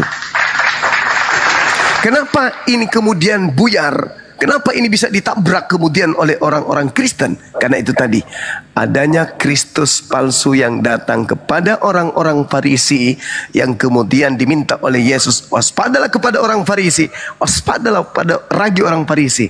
Tetapi orang Farisi ini tidak dipercayai oleh orang Yahudi. Coba Anda baca di dalam Kisah Para Rasul 24 nomor 5. Apa kata orang Yahudi? Paulus ini adalah penyakit sampar yang telah menyesatkan orang-orang Yahudi di seluruh dunia yang beradab, dan dia adalah tokoh dari Kristen. Makanya Paulus mengatakan dalam suratnya kepada Galilea, jemaat di Galatia 2 nomor 8, dia mengatakan apa? Aku diutus kepada orang-orang yang tidak bersunat. Galatia 1 nomor 15, aku diutus untuk non-Yahudi. Jadi dia mengambil terjemahan kitabnya orang Yahudi, konsep-konsep kitabnya orang Yahudi, kemudian dia cocokkan dengan suratnya, lalu diberikan kepada orang-orang yang tidak bersunat, orang-orang yang di luar Yahudi. Lahirlah agama saudara. Begitu saudaraku. Siap, sahabatku, hormat. Oke, jadi begini ya. Bagaimanapun kekristenan tetap bahwa kedatangan Mesia itu kan sudah dinubuatkan ya, juru selamat ya. Dalilnya saya sebut apa ya? Yesaya 7:14, kemudian apa ya? Apalagi di berapa? Yesaya 53. 7:14, apalagi nih? Saya juga bukan teolog ya, Bang Suba izin ya, hormat ya. Iya. Kemudian Yesaya 53. Yesaya 53. Kemudian di Mazmur ya, Mazmur 22. 22:16 ya, sampai berapa tadi? Ada Kejadian 3:15. Oke, terus terakhir di Mika 5 ayat 1-2 ya, bahkan kelahiran ya. Jadi bagi bangsa Israel ketika itu yang dibutuhkan Mesias, sang juru selamat itu adalah orang yang datang sebagai raja dan sebagai panglima perang untuk lawan penjajah bangsa Romawi itu. Ternyata Mesias yang datang ini bukan itu ya seperti mereka inginkan. Datang adalah Tuhan Yesus yang membawa hukum kasih. Maka mereka tidak akui ya. Tidak akui. Bahkan ya terus terang ya apa tuh namanya orang datang dan berbuat berbagai mujizat sementara berhadapan dengan ahli-ahli Taurat, imam, orang-orang Farisi, tentu ya posisi ketika itu kan mereka tempatnya khusus banget tuh. Namanya cemburu kan, orang kok istimewa banget tuh. Gitu. Itu aja siap. Makanya sampai puncaknya dicari alasan untuk membawa dia untuk disalibkan ya. Ya. Jadi pakai Yudas Iskariot bayar 30 keping perak dan seterusnya sampai penyalipan sampai mati di kasar dikuburkan dan 3 hari kemudian bangkit lah. Ya, lompat-lompat ya tidak ini. Jadi izin ya. Jadi memang kekristenan ini orang masih bertanya-tanya loh. Kenapa begini ya. Bahkan dalam konsep keimanan juga orang bertanya terus ya. Tapi apa yang dibuatkan dari sisi Israel saja kan tidak akui loh. Tapi beberapa di antara saya tidak banyak lah, mungkin minoritas ya. Ada apa Yahudi Mesianik ya. Beriman ya, karena murid-murid Yesus kan orang Yahudi semua, termasuk Paulus juga ya, orang Farisi sebelumnya. Jadi kita tidak memaksakan diri bahwa orang yang datang menyatakan firman Allah dan perkataan dia ada firman Allah itu sendiri kan dia tidak percaya. Ngapain kita memaksa dia? Gak mungkin loh. Tetapi secara eksistensi keberadaan orang Yahudi ketika itu baik dalam pimpinan imam atau ahli Taurat, orang Farisi kan tidak mengakui keberadaan Mesias bagi kekristenan ya. Orang Yahudi tidak percaya itu, makanya berusaha untuk menyalibkan. Ada beberapa perkataan Tuhan Yesus yang bersinggungan dengan keimanan orang Yahudi. Dalam tradisi Yahudi, kalau disebut anak Allah saja itu berarti habis, pilihannya mati. Ya, anak Allah pasti bang semua tahu lah. Bang semua sudah telusuri secara alkitabiah, bang semua sudah tahu detail banget. Jadi itu luar biasa. Jadi memang dalam posisi kita berbeda. Tapi secara bertahap mungkin ya entahlah sebagian Yahudi mungkin bisa terima atau tidak, enggak penting banget loh. Tetapi luar biasa hingga saat ini orang Yahudi kan masih berdoa ya di tembok ratapan ya, tepi barat menanti kedatangan Mesias bagi yang mungkin yang masih tetap menanti kedatangan Mesias. Padahal Mesiasnya sudah ada. Orang Yahudi tidak seperti itu. Dan hingga saat ini kan ya, abang semua tahu lah.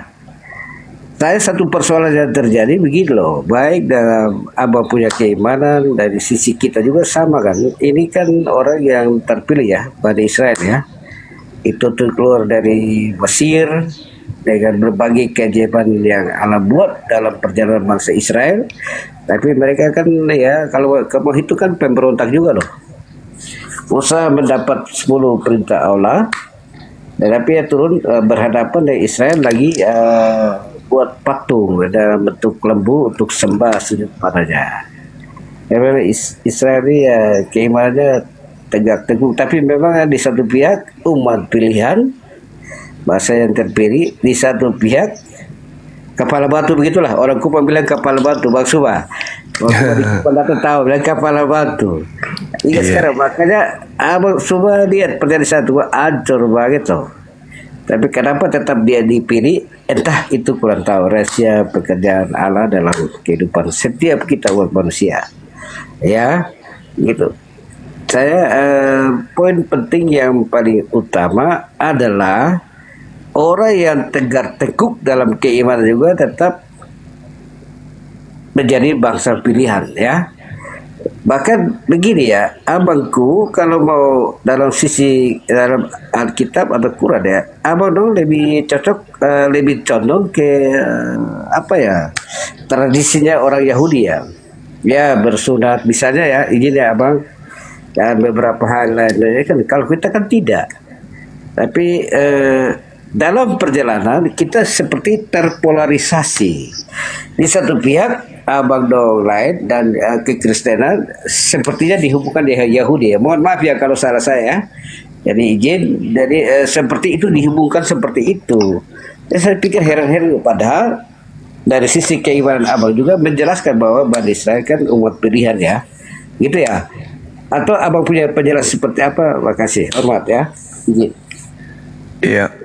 Jadi kalau di dalam Al-Quran itu surah Al-Ma'idah terkait dengan Bani Israel, mereka adalah orang-orang yang dipilih tadinya oleh Allah.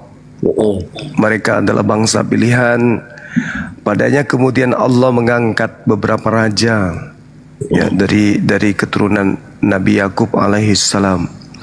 Walaqad ahzallahu mitsaqa Bani Israil wa ba'athna minhum 12 naqiban wa qala Allah inni ma'akum. Itu kata Allah, aku mengambil perjanjian dari Bani Israel, lalu aku telah mengangkat 12 orang pemimpin di antara mereka. Lalu aku berkata, inni ma'akum, aku bersama dengan kalian. Nah, kemudian Allah memberikan sayembara. La in aqamtumus shalah wa ataitumuz zakah wa amantum bi rusuli wa azzartumuhum wa aqradtumullaha qardan hasana la ukaffiranna ankum sayyi'atikum wa la udkhilannakum jannatin tajri min tahtihal anhar. Kalau kamu taat kepadaku, kamu beriman kepada utusan-utusanku dan membantu mereka dalam perjuangannya meluruskan manusia, maka aku akan menghapuskan dosa-dosamu. Tapi sebaliknya kata Allah, "Faman kafara ba'da dzalika minkum faqad dalla sawa'as sabil." Barang siapa di antara kamu kufur, ingkar, kafir tentang hal itu, maka sesungguhnya Allah menyatakan mereka tersesat dari jalan yang lurus. Itu kata Allah. Nah, sekarang ketika Nabi Isa datang dalam ajaran Islam, Nabi Isa datang kepada mereka, mereka menolak Nabi Isa. Mereka tegar tengkuk, ya, keras kepala, batu kepala yang saudara bilang tadi itu. Nah, sehingga kemudian ketika orang-orang ini ingkar kepada para nabi, termasuk kepada Nabi Isa alaihissalam, Allah mengutus Nabi Muhammad dan mengajak mereka kemudian, ya ahlal kitab qad ja'akum rasuluna yubayyinu lakum katsiran mimma kuntum tukhfuna minal kitab wa ya'funa an katsir qad ja'akum minallah nurun wa kitabun mubin. Wahai ahli kitab, sungguh nabiku Nabi Muhammad telah datang kepada kalian, menjelaskan kepada kalian banyak dari isi kitab yang kalian sembunyikan. Jadi Allah menuding mereka menyembunyikan kitab. Qad ja'akum minallah nur wa kitabun mubin. Sungguh telah datang kepadamu cahaya dari Allah, yaitu Nabi Muhammad, dan kitab yang menjelaskan, yaitu Al-Quran. Yahdi bihil man ittaba ridwanahu subulas salam. Dan dengan Al-Quran itulah Allah memberi petunjuk kepada orang yang mengikuti keridaannya kepada jalan keselamatan. Dan dengan Al-Quran itu pula kata Allah, Allah mengeluarkan manusia dari gelap gulita kepada cahaya dengan izinnya dan menunjukkan manusia kepada jalan yang lurus. Nah, lalu kemudian Allah menambah, laqad kafara alladziina qalu innallahu wal masihu ibnu Maryam. Sungguh telah kafirlah orang yang berkata bahwa sesungguhnya Allah adalah Dia Al-Masih putra Maryam. Kafir orang itu. Kenapa? Karena Nabi Isa alaihissalam ketika datang mengajar, beliau tidak pernah mengatakan dirinya adalah Tuhan yang datang dalam rupa manusia. Begitu juga Yesus. Pola Yesus 100% manusia, 100% Tuhan. Itu adalah pola yang dibangun oleh pengikut Kristus, yaitu Paulus. Nah, kemudian di sini saudara saya harus membedakan Mesias yang ditunggu oleh Bani Israel itu adalah manusia. Tidak ada hubungannya bahwa Mesias itu Tuhan datang dalam rupa, itu nggak ada. Mesias yang mereka tunggu adalah orang yang diurapi Tuhan, yang bisa membebaskan mereka dari penjajahan, selayaknya Hezekia, selayaknya kemudian Gedeon, selayaknya Nabi Daud, selayaknya Salomo. Itu yang mereka tunggu, selayaknya Nabi Musa, bukan Tuhan. Ternyata yang datang ke tengah-tengah mereka hanya seorang bayi dari hasil persinahan. Itu tuduhan mereka. Anak yang lahir tanpa ayah, maka dipandang sebelah mata. Nah, endingnya di mana? Ternyata ketika Yesus itu ditolak, Yesus memperlihatkan kalau dia itu betul utusan Tuhan. Tapi dianggap orang gila, dianggap sebagai tukang sihir.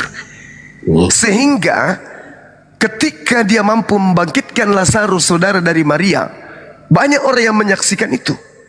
Kemudian diantaranya ada yang pergi melapor ke orang Farisi. Weh, orang Farisi, ini gimana ini? Yesus itu semakin banyak pengikutnya loh. Sehingga orang Farisi ini menghadap ke mahkamah agama. Mahkamah agama kemudian memanggil ahli Taurat, memanggil kemudian imam-imam kepala. Mereka sidang. Mereka kemudian sidang kilat, memutuskan apa yang harus mereka lakukan terhadap Yesus. Itu terekam di dalam Yohanes 11 nomor 45 sampai nomor 57. Mereka berunding apa yang harus kita lakukan ini terhadap Yesus, karena pengaruhnya semakin besar. Semakin banyak orang yang percaya kepada dia kalau dia itu adalah utusan Tuhan. Kalau kita biarkan saja, makin banyak yang percaya kepada Yesus, maka orang Roma akan datang merampas bangsa kita dan merampas tempat suci kita. Maka imam kepala pada saat itu yang bernama Kayafas berkata, kalian tidak insaf, kalian tidak paham bahwa aku harus bernubuat tahun ini juga. Apa nubuat saya tahun ini? Yesus harus mati demi untuk bangsa kita, bukan untuk bangsa yang lain.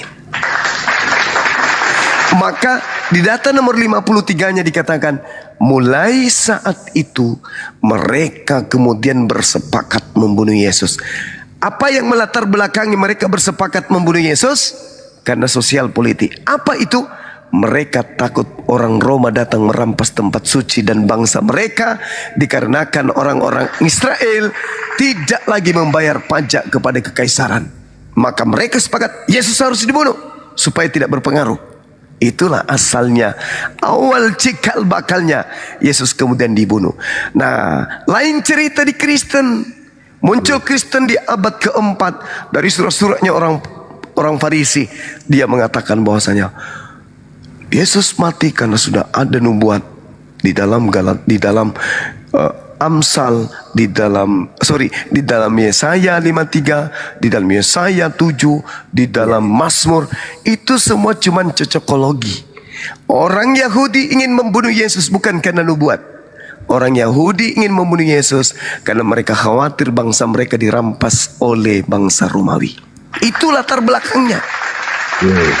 Bukan karena dosa waris, bukan karena nubuatan, bukan karena dosa dunia. Itu bukan. Itu hanya dipasang-pasang, dicaplok-caplok oleh Paulus supaya orang-orang Roma dan Yunani percaya kepada pemberitaan Paulus.